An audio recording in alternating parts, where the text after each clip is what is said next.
আপনি যদি গ্রহণযোগ্য নির্বাচন করান, আমরা আপনাদেরকে সমস্ত রাজনৈতিক দল আপনাদেরকে আমরা সমর্থন করব, সহযোগিতা করব।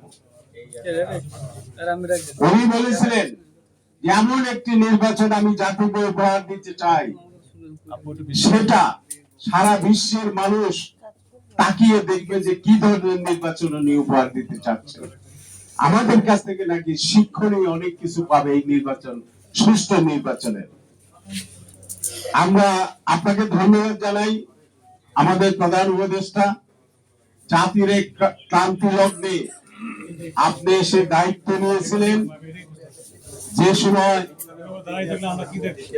এই দেশের তরুণ তাজা 2000 মানুষ রক্ত দিয়ে একটি গণ অভ্যুত্থান সংগঠিত করেছিল এবং 30,000 লোক, আমি সহ 30,000 মানুষ যারা আহত হয়েছিলেন এই গণ অভ্যুত্থানে, এই তাদের বিনিময়ে আমরা যে সামনে একটি নির্বাচন পাচ্ছি, এই নির্বাচনটি অবশ্যই গ্রহণযোগ্য হতে হবে।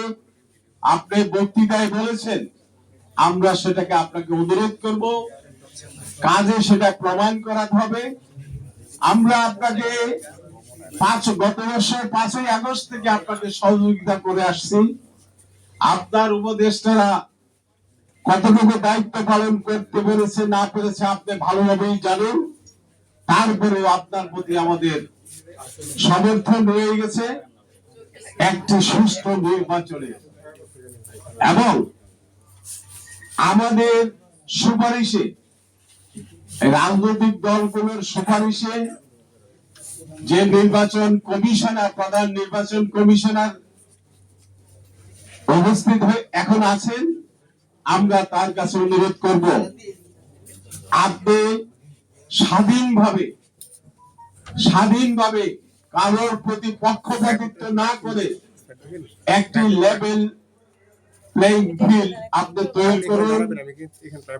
গতকালকেও আমাকে একজন বললো যে আমরা 2 মাস ক্ষমতায় আছি, 2 মাস পরে নির্বাচন কমিশনার, প্রধান নির্বাচন কমিশনার, ওনার হাতে সবকিছু চলে যাবে।